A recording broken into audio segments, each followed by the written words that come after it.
ॐ त्र्यम्बकं यजामहे सुगन्धिं पुष्टिवर्धनम् उर्वारुकमिव बन्धनान् मृत्योर्मुक्षीयमामृतात्।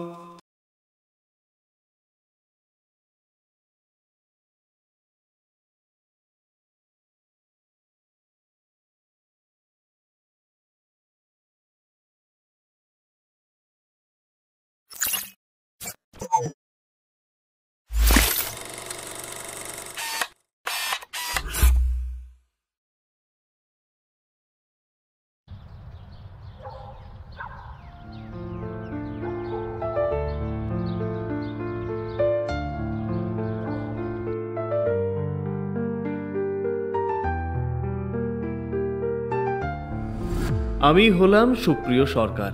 লেখালেখি নিয়ে জীবনের বেশ কিছু ধাপ পার করেছি। লেখক জগতের তকমা আর হাতে অগুন্তি কাজ। সময় বিশেষ নেই আমার। তবে জানেন তো, এত রহস্য থেকে শুরু করে অলৌকিক উপন্যাস লিখেছি, কিন্তু যেমনটা আমার সঙ্গে ঘটছে তেমনটা আর কোনো গল্প কথাতে ঘটেনি, অথবা আমি শুনিনি। মালতী, মালতী, মালতী! বাবু বল গে, কিছু কি হয়েছে? ডাকলে যে? না, তেমন কিছু না। আচ্ছা, একটা কথা বলতো, এই পার্সেলটা তোকে যে দিয়েছে তুই দেখেছিস তাকে? না গো বাবু, কাউরে তো দেখি নাই ওখানে। এইটা ছিল, লিয়া দিলুম তোমাগো। কেন, কিছু কি হয়েছে? আপনি কোন তো দিদিমণিরা ডাইকা দি? না, আচ্ছা হ্যাঁ, একটু ডেকে দে, আর একটু চা আনতে বল। আচ্ছা দাদা বাবু। আচ্ছা শোন, বলছি যে দিদিমণিকে এখনই কিছু বলিস না, বলবি যে আমি ডাকছি। যা। আজ্ঞে দাদা বাবু। আমার মনে হয় এবার লেখক জীবন গেল।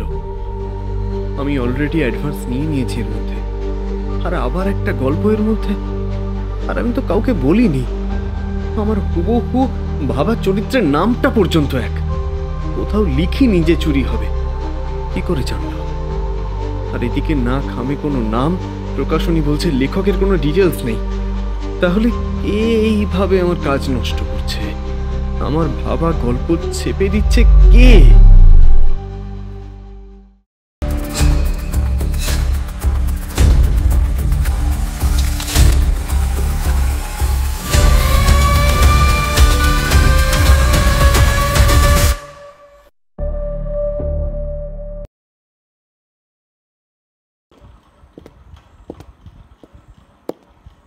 কি গো, হঠাৎ কি হলো? এই অসময়ে চা? কিছু হয়েছে নাকি? দেখো, আমি তোমায় এখন যেটা বলতে যাব সেটা তোমার শুনে হয়তো রূপকথার গল্প মনে হতে পারে, কিন্তু এটা এমন একটা আশ্চর্য ঘটনা যেটা বারবার আমাকে অস্থির করে তুলছে। খেয়ালই করো না, বলো। তোমাকে বলছিলাম না যে এবারে শারদীয়া পত্রিকায় আমি দুটো বড় কাজ পেয়েছি। তার মধ্যে একটা আমি ভেবে ফেলেছিলাম, তার উপন্যাসের নাম, প্লট, জায়গা, সমস্ত কিছু। তারপর লিখতে যাব, কিন্তু তারপরেই কি তারপর? বলো কি হয়েছে? আমার কাছে ঘন্টাখানেক আগে একটা পার্সেল আসে। তাতে আমি ভেবেছিলাম যে নতুন উঠতি কোনো লেখক নিজের গল্পের প্রমোশনের জন্য হয়তো পাঠিয়েছে, যেমনটা হয়। কিন্তু ভালো করে দেখলাম যে তাতে না আছে কোনো নাম, না আছে ঠিকানা, আর একটা পাবলিশড গল্প। এ তো রোজই তোমার কাছে গাদা গাদা আসে। নতুন কি? নতুন নয় সুজাতা, একদম অকল্পনীয়। মানে এই দেখো, এই হচ্ছে গল্পের নাম, এই হচ্ছে চরিত্র, লোকেশন, সমস্তটা আমার ভাবা, যেটা আমি কোথাও লিখিনি, কাউকে বলিনি। কিন্তু মনে হচ্ছে যেন আমার মন থেকে হুবহু কেউ তুলে বসিয়ে দিয়েছে। এটা কি করে হতে পারে? আমি কিচ্ছু বুঝতে পারছি না। লেখকের নাম দেখো, যদি মনে করতে পারো। লেখকের নাম দিয়েছে শৈবাল দে, কিন্তু আমার মনে হচ্ছে যে নামটা ফেক। আমি প্রকাশনীতে ফোন করলাম, কিন্তু তারাও কোনো খোঁজ দিতে পারলো না। আর মাত্র 2 মাস সময় আছে, এর মধ্যে নতুন করে সবটা করতে আরো অনেকটা সময় লেগে যাবে সুজাতা। আচ্ছা, দিনে তো তোমার এরম কত লোক দেখা করতে আসে, কত নতুন পাবলিশার আসে, তাদের কাছে আবার কিছু বলে দাওনি তো? মনে করে দেখো। মাথাটা ঝিমঝিম করছে সুজাতা।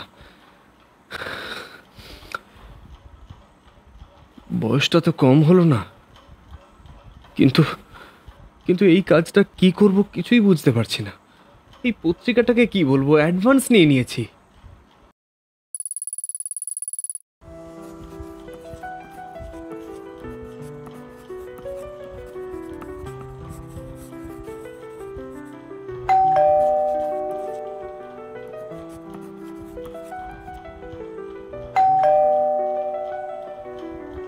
কতবার মালতীকে বলেছি যেন অ্যাপয়েন্টমেন্ট ছাড়া কাউকে আসতে না দেয়, সিকিউরিটিকে বলে দিতে। ঠিক লেখার মাঝখানে বিরক্ত করে। হ্যাঁ, যেতেই হবে।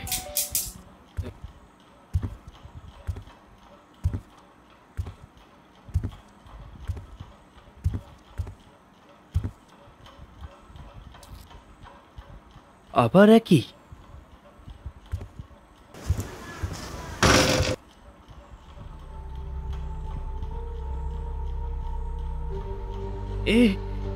এই উপন্যাসটাই তো আমি লিখছি। বারবার এটা কিভাবে সম্ভব? কেউ আমার মন পড়ে ফেলছে কি করে? না, সব শেষ। আমার আর লেখা হবে না। সুপ্রিয় সরকারের লেখক জীবন এখানেই শেষ। যা ভাববো সব লিখে ফেলবে অন্য কেউ।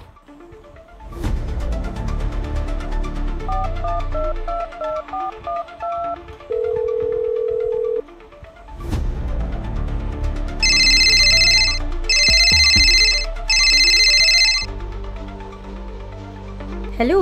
হ্যালো সুজাতা, তুমি কোথায়? এই তো রাস্তায়। কি হয়েছে? প্লিজ তুমি তাড়াতাড়ি এসো, এক্ষুনি এসো প্লিজ। আসছি আসছি। হ্যাঁ,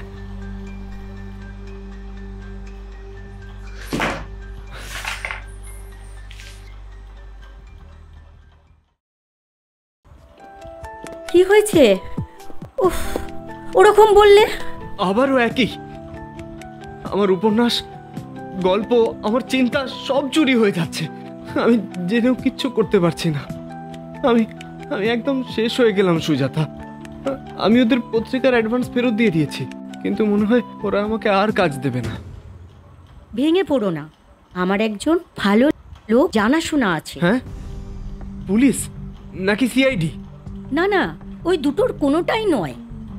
কোনো রুলসের মধ্যে কাজ করেন না, তবে অনেক বড় বড় কেস সলভ করেছে। বলতে পারো সত্যান্বেষী। সে পারবে পারবে খুঁজতে।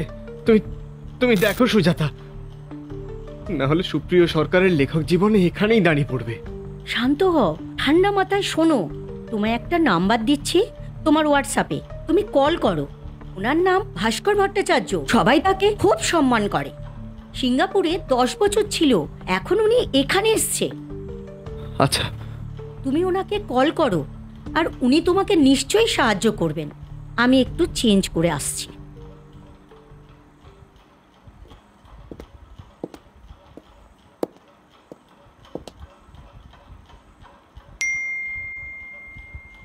এই তো পাঠিয়েছে।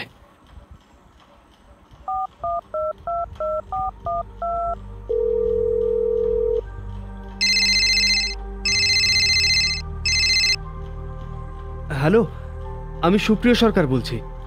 ও আচ্ছা, রাইটার সুপ্রিয় বাবু। হ্যাঁ হ্যাঁ, আসলে আমি শুনেছি কিছুটা, আপনার স্ত্রীর থেকে শুনেছি সবটা। বাকিটা কিন্তু আপনার থেকে সামনাসামনি শুনতে চাই। এক কাজ করুন না, আজকে বিকেলে আমার বাড়িতে চলে আসুন। আমার অ্যাড্রেসটা না হয় হোয়াটসঅ্যাপেই পাঠিয়ে দিচ্ছি। বেশ, ঠিক আছে।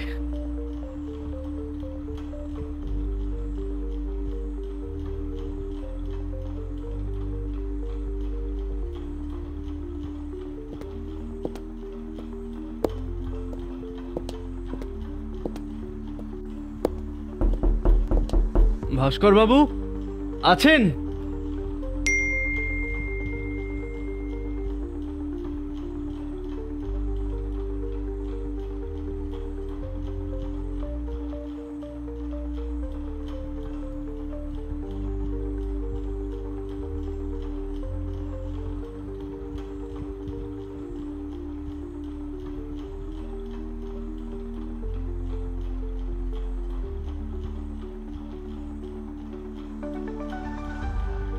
বসুন। নমস্কার। নমস্কার।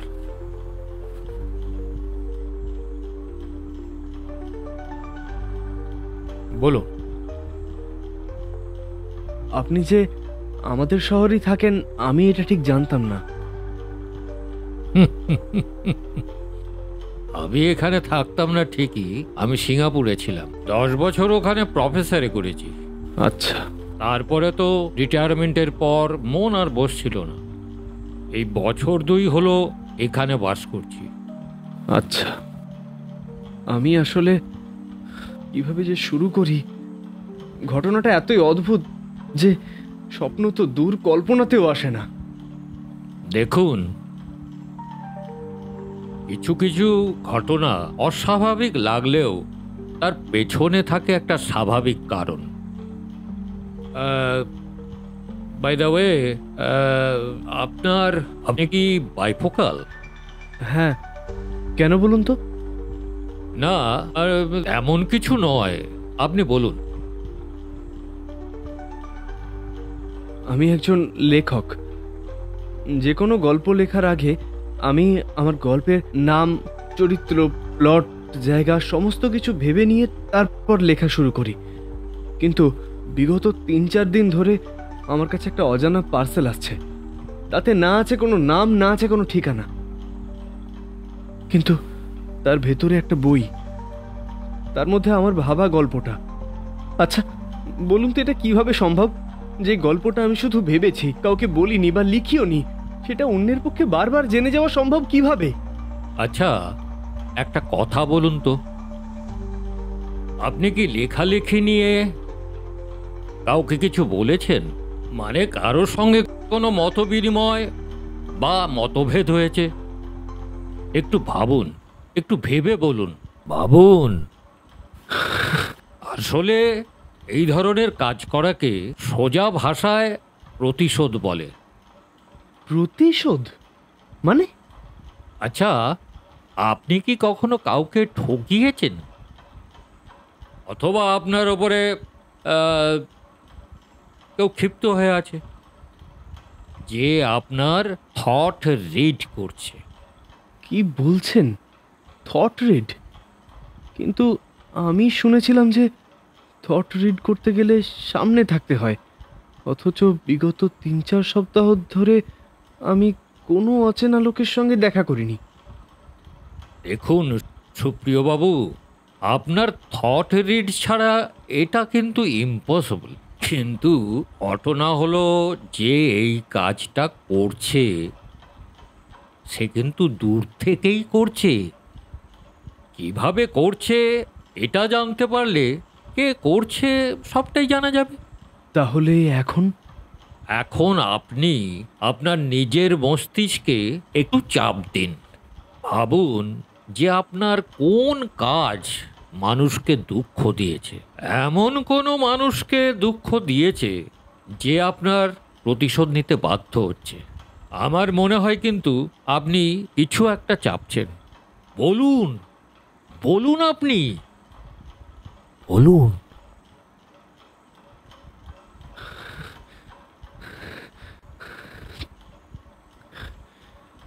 এই কথাটা আমি সুজাতাকেও বলতে পারিনি। আজ থেকে 1 বছর আগে আমার কাছে একটা ছেলে দেখা করতে আসে।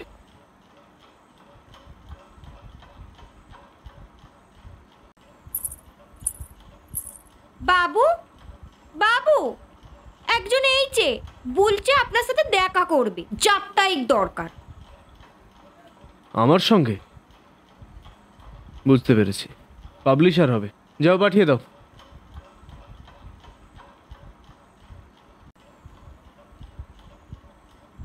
নমস্কার স্যার, আমার নাম অনিক বসু। হ্যাঁ এসো। স্যার, আমি না আপনার মস্ত বড় ফ্যান। আপনার প্রতিটা উপন্যাস আমার ঠোঁটস্থ হয়ে আছে। আমি আর কি লেখালেখি করি। বুঝতে পেরেছি, নিশ্চয়ই নিজের গল্প প্রমোশনের জন্য এনেছো। সবাই তাই করে।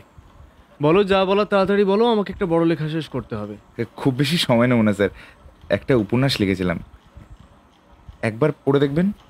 অরাজকতার রাজনীতি। বেশ, তুমি যখন বলছো নিশ্চয়ই পড়বো। তুমি পরের মাসে এসো। স্যার, অনেকটা আশা নিয়ে এসেছি, একটু দেখবেন। আমি জানি আপনি সুযোগ দেবেন। আচ্ছা ঠিক আছে, যাও। আর চলি স্যার।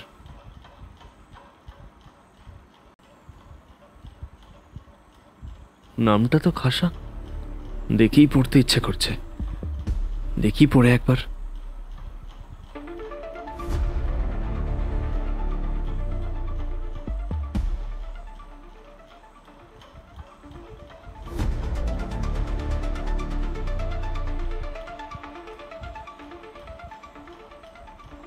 কি অসাধারণ লিখেছে।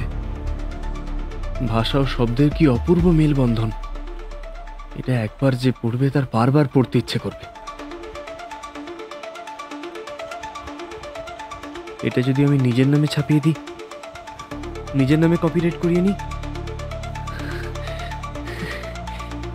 ওর পরিচিতি কোথায়? কই, ওকে তো আর লোকজন চেনে না খুব বেশি।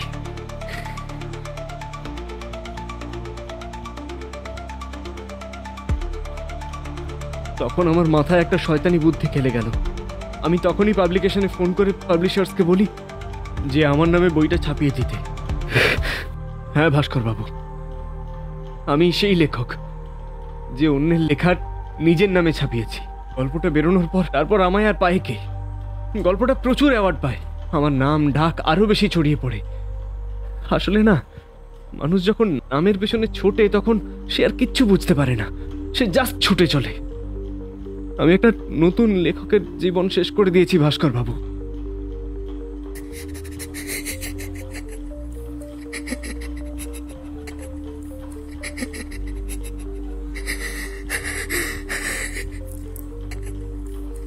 শান্ত হন, শান্ত হন সুপ্রিয় বাবু। আসলে অনুশোচনার থেকে বড় কিছু নেই। এই যে আপনি অনুতাপ করছেন, এটাই হচ্ছে শ্রেষ্ঠ মনুষ্যত্ব। দেখুন, সবটাই তো শুনলাম, এখন ধরে নিতে হবে অনেকেই এই কাজ করছে। আচ্ছা, আপনার বাড়িতে যে পার্সেল এসেছিল, আপনি তো সিসিটিভি ফুটেজগুলো চেক করলেই জানতে পারবেন। হ্যাঁ, একদম ঠিক ঠিক বলেছেন। আমি ওই সিকিউরিটিকে ফোন করে বলি যেন ওই দিনের সিসিটিভি ফুটেজটা আমাকে পাঠায়।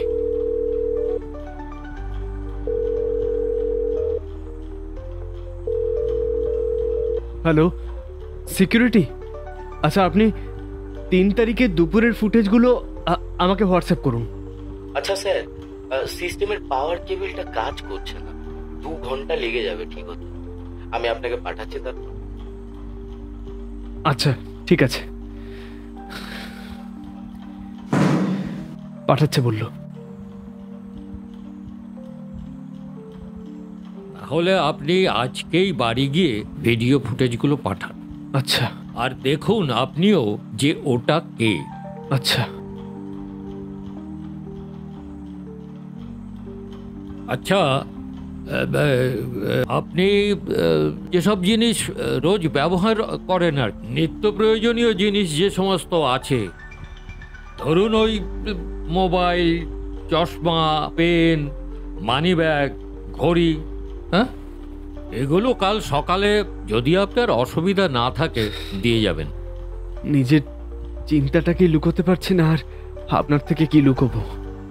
আমি কালকেই দিয়ে যাব সব।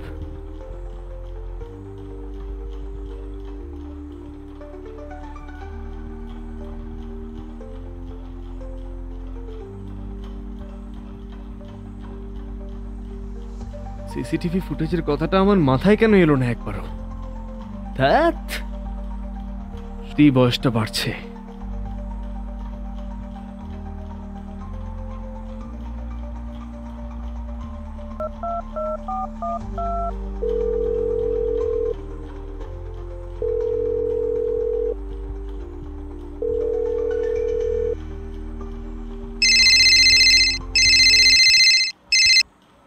হ্যাঁ, সুপ্রিয় বাবু, আরে আপনি তো এখনো ওগুলো পাঠালেন না।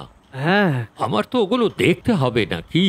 বুঝতে পারছি ভাস্কর বাবু, কিন্তু আমাকেই এখনো ফুটেজগুলো পাঠায়নি। আমাকে পাঠালেই আমি আপনাকে পাঠাচ্ছি। হ্যাঁ, ওগুলো পাঠিয়ে দিন। এক মিনিট, এই মাত্র পাঠালো, আমি এক্ষুনি আপনাকে ফরওয়ার্ড করছি।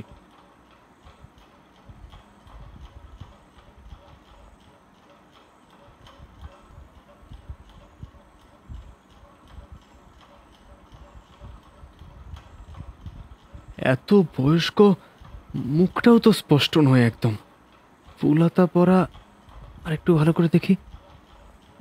না, এনাকে একদম চিনতে পারছি না, আর মুখটাও তো একদম বুঝতে পারা যাচ্ছে না।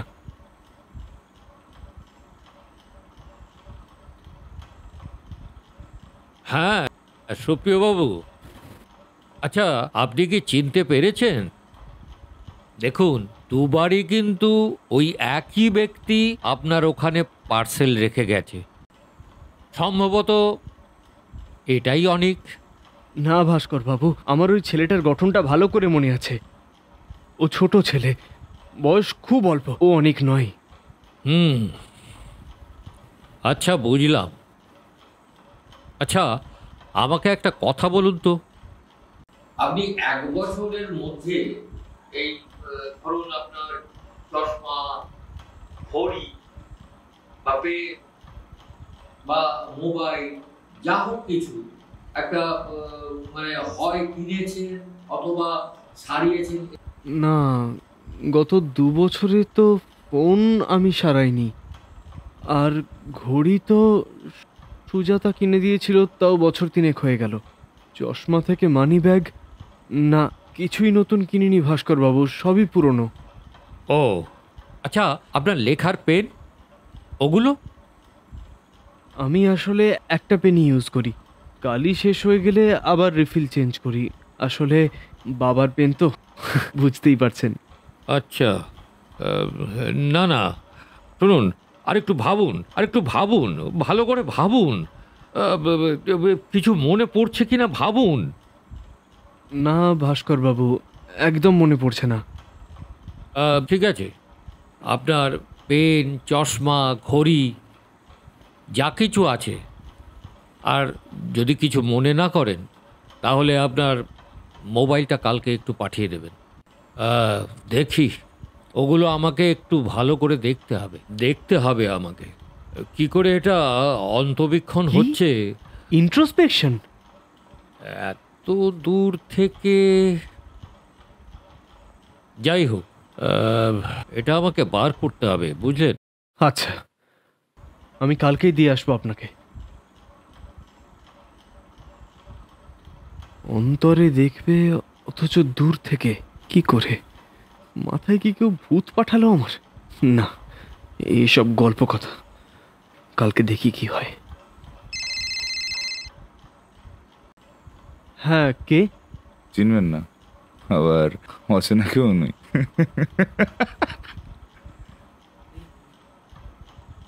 ভয় পাচ্ছেন নাকি আফসোস করছেন? বুঝতে পারছেন না, তাই না? কে আপনি? কেন করছেন এরকম? আমাকে চিনে আপনার লাভ নেই, আবার যার কাছে যাচ্ছেন সেও কিছু করতে পারবে না। কিছু হওয়ার আগেই আমি সব বুঝে যাই। Hello hello hello hello hello.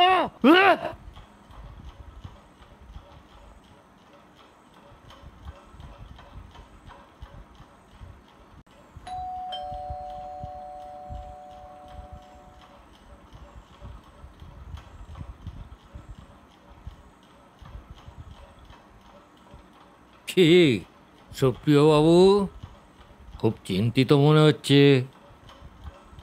রাতে ঘুম নেই? যাকে বেশি কথা বলার দরকার নেই, আমাকে জিনিসগুলো দিন।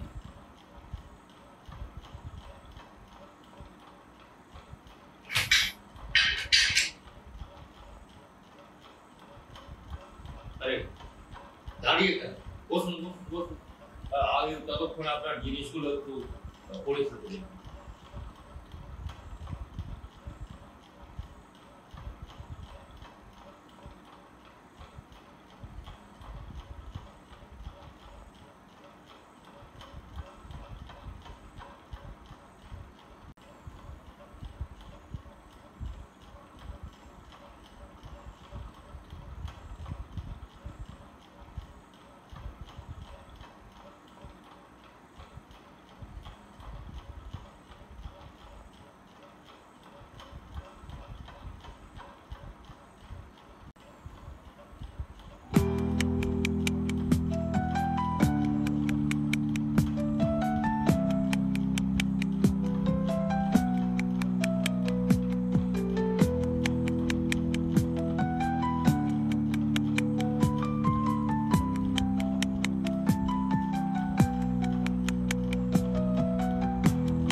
আরে সুপ্রিয় বাবু, সুপ্রিয় বাবু,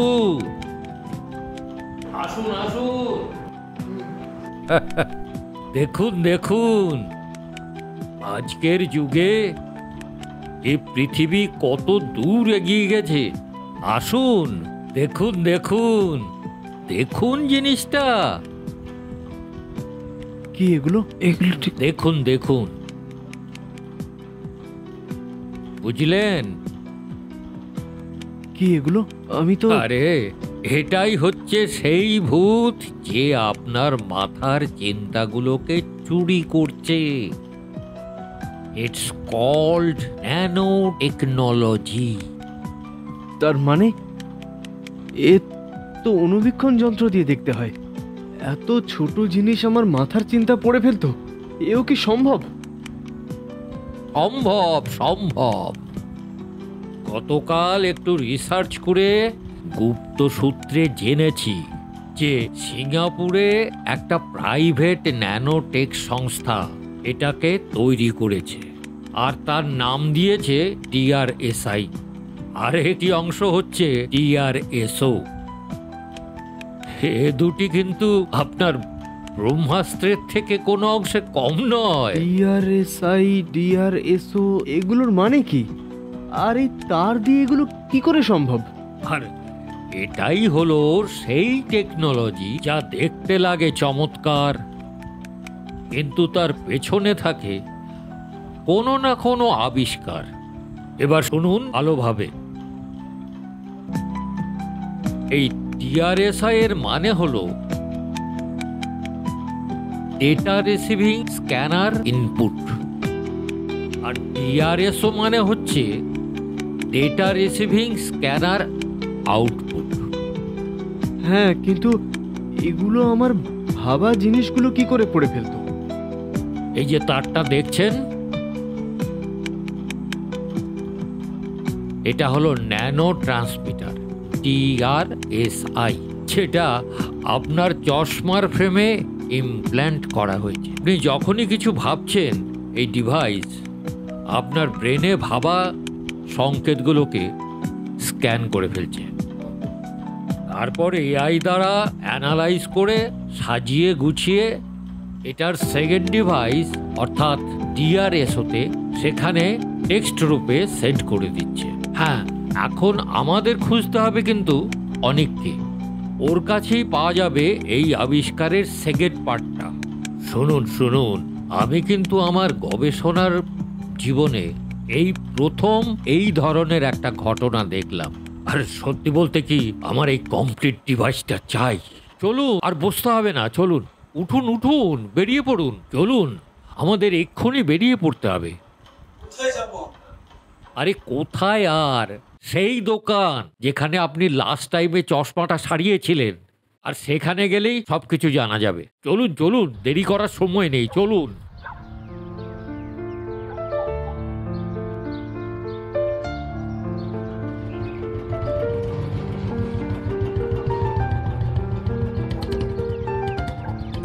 আচ্ছা, এক মিনিট। বলছি আমরা এখনই যাব? একবার একটা ফোন করে নিই। আসো, জিজ্ঞেস করে নিই আছে কিনা।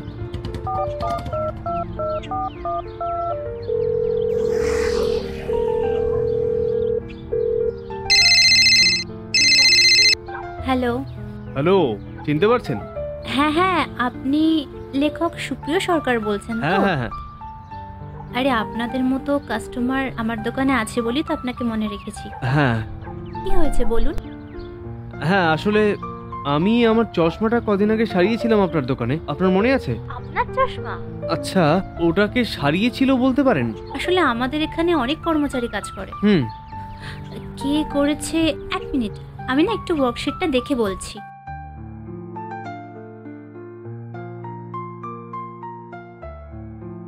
হ্যালো, হ্যাঁ বলছি, উনি আমাদের এখানে অনেক পুরনো আর কি আচ্ছা। মিস্ত্রি। ওনার নাম হচ্ছে হেমন্ত বসু। আচ্ছা, আমরা যদি এখন আসি, উনি কি আছেন? আসলে উনি তো এখন আসছেন না কাজে, ওনার তো শরীরটা ভালো নেই, বয়স হয়েছে তো। বলছি, আমি আপনাকে ওনার অ্যাড্রেসটা দিতে পারি, আপনি ওখানে গিয়ে খোঁজ করতে পারেন। শিওর, আপনি নাম্বারটা হোয়াটসঅ্যাপ করে দিন। ও সরি, অ্যাড্রেসটা হোয়াটসঅ্যাপ করে দিন।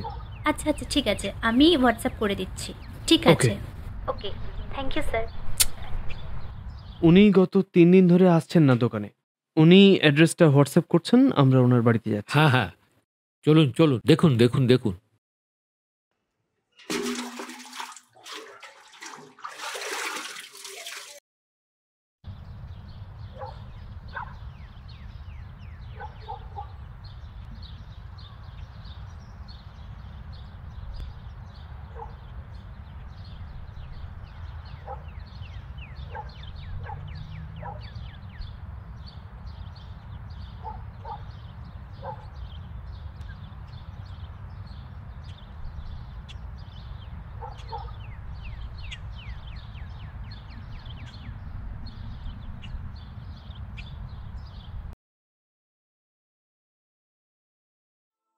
হেমন্ত বাবু, ভালো আছেন? পেটে টান পড়েছে না বাবা বড্ড, তাই আজ এই বুড়োর খোঁজ। তোমরা গরিবদের সব পায়ের তলায় রাখো, স্বপ্নগুলোকে বেঁচে থাকার সব শেষ করে দাও, আর হাসি আনন্দের সব কারণগুলোকে ছিনিয়ে নাও। হেমন্ত বাবু, আপনি তো সব বোঝেন।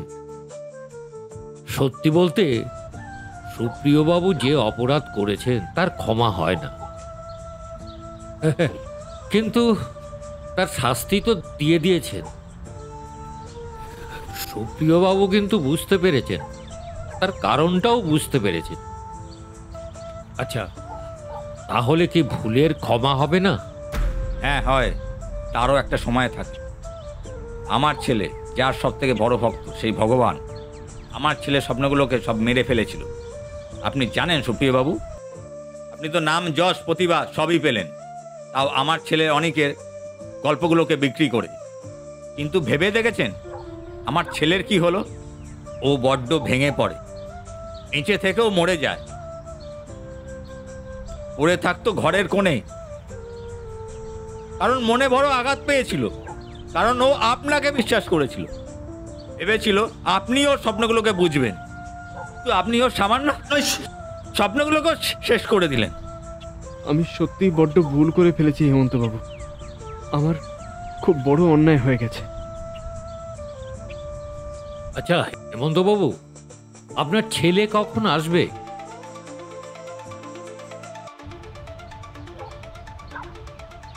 সুপ্রিয়বাবু, আমি জানতাম আপনি আসবেন, অবশ্যই আসবেন।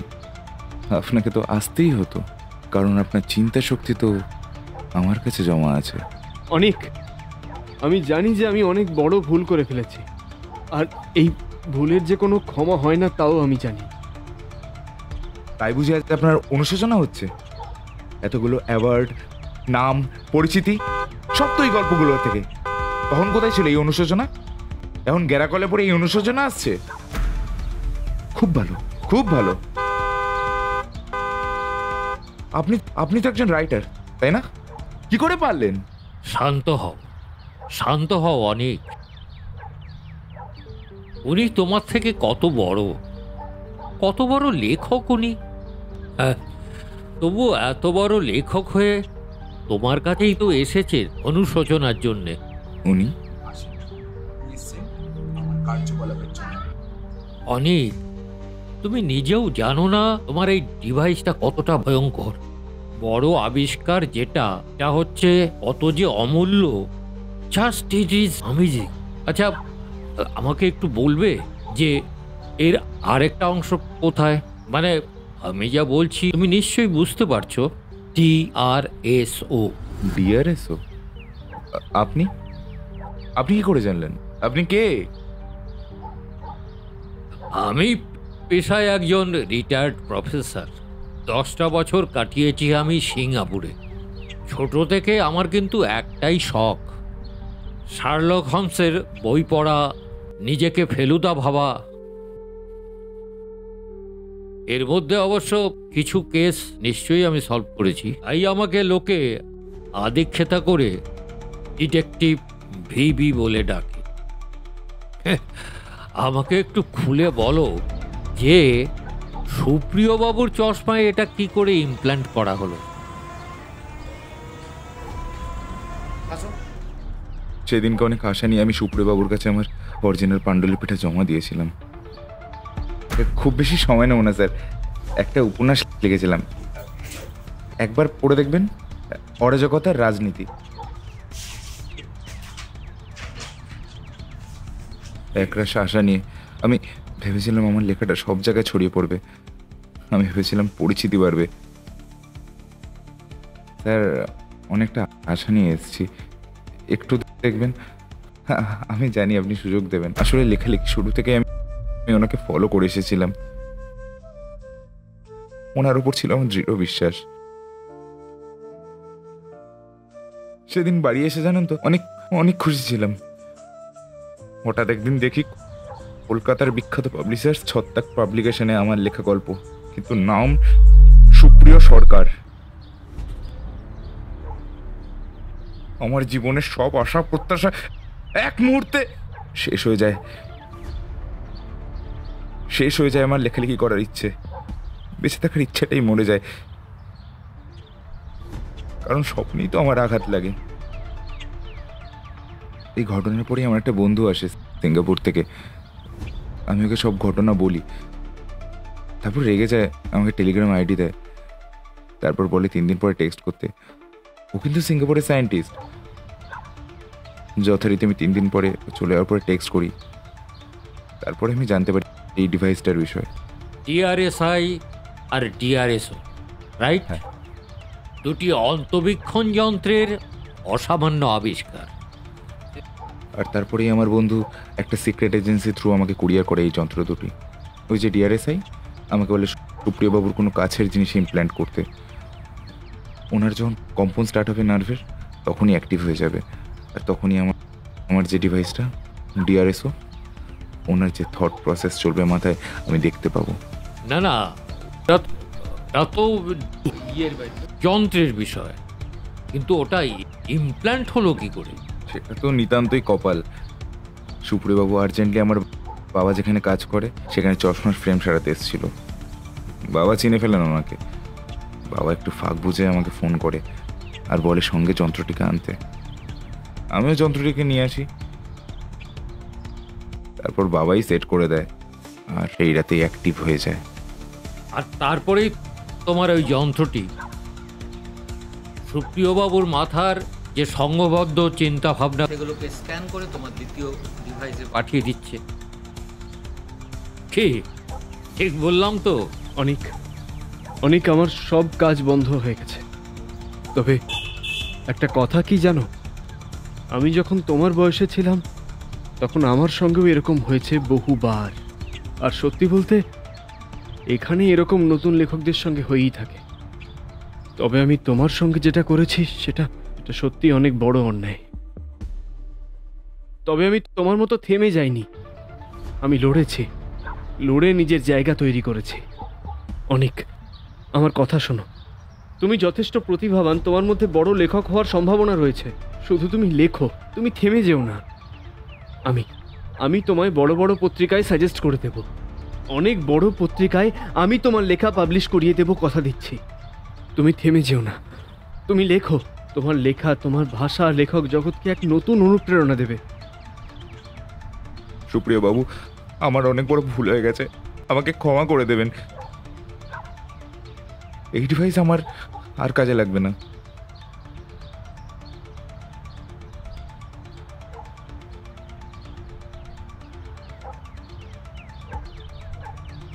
এর একটা অংশ আমার কাছে আছে, এটা আর তোমার কোনো কাজে লাগবে না। এটা আমি নিয়ে নিই। অবশ্যই যদি তুমি বলো। না, এটার আর প্রয়োজন নেই। শুরুতে যদি আপনার মতো ডিটেকটিভকে পেতাম তাহলে সত্যি এটার আর দরকার হতো না। সত্যি কত কম সময়ের মধ্যে আপনি কেসটা সলভ করে দিলেন। আপনার সব তুলনা নেই। আগামী দিনে কলকাতা শহর প্রত্যেকে আপনার এই কেস সলভের জন্য অপেক্ষায় থাকবে। সত্যি ধন্যবাদ, অসংখ্য ধন্যবাদ আপনাকে।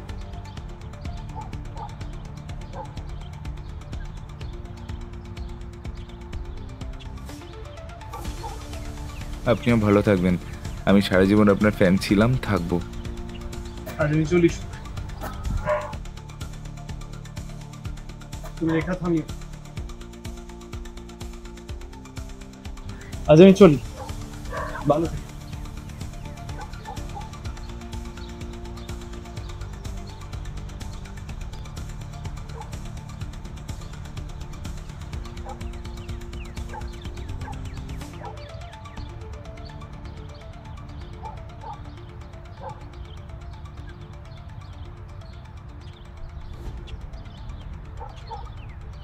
আচ্ছা ভাস্কর বাবু, আপনি কি করে বুঝলেন যে ওই পার্সেলগুলো হেমন্ত বাবুই বাড়িতে পাঠিয়েছিল?